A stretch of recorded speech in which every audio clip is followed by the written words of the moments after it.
we've got another DVR vulnerability.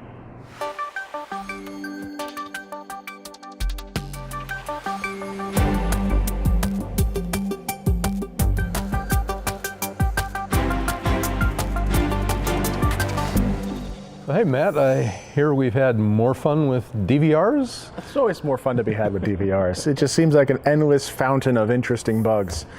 So Ezequiel Fernandez, Argentinian security researcher, discovered this bug in a line of cameras that are sold under the brand TBK. And if you make a web request to a certain URL and you add a cookie that says UID equals admin, it will return to you some information about the device, including the password.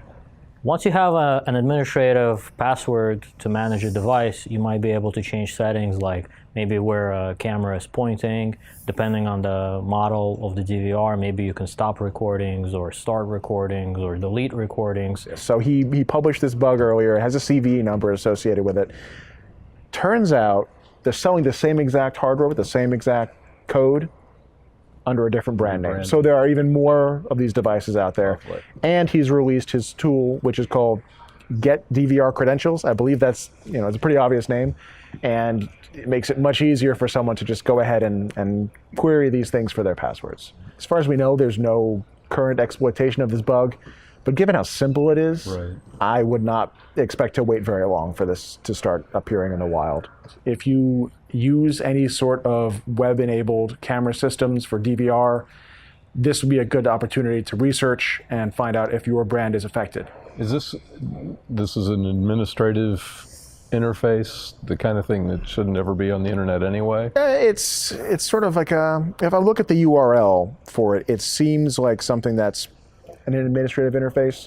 I'm not sure why you would ever point the web interface of one of these sorts of devices to the internet, unless you're somebody who just doesn't know what's possible in terms of securing your devices, in which case you may just put it on the internet and assume that because it has a username and password prompt, it is secure. Having DVRs openly available on the internet is generally a bad idea. These are the kinds of devices that you want on an isolated, administrative network that's firewalled off from the rest of the enterprise, that only the people who need to have access to it have access to it. It's, the standard thing we talk about all the time with these IoT devices or small office, home office networking stuff is, most of them don't have an automatic update mechanism. And how many of the users actually take the time to go and update the firmware on... Sure. Well, how many wouldn't even know that it needs to be updated? Exactly. Again, I think we talk about this a lot too, is that these things are treated as appliances and not as computers. So why would you have to update your appliance?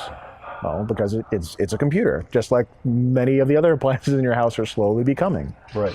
Yeah, the day you have to patch your toaster and your refrigerator and washer and dryer. Yeah. What do you think, Stan? Yeah, I'm a little surprised that you can get in without a password, for this administrative interface. Maybe it's the password reset feature. I'm trying to understand what feature this supports. This is for? Yeah. Yeah, I'm sitting here and just thinking, what feature is this supporting?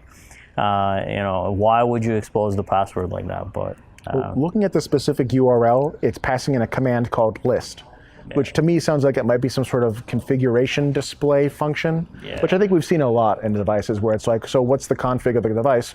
Well, we'll just put in a URL for that, just to show you what it is. Like the default status page you can set up on an Apache, web server to show you how many threads are running and the version of the software that's running, and whether it's got PHP in the version, that kind of stuff. But like this thing. But even that, that's giving the bad guys more information. And you would usually turn that off outside of development anyway, right? Yeah, because that's giving the bad guys more information than I really want them to have most of the time. The best you can do in this situation is patch the devices.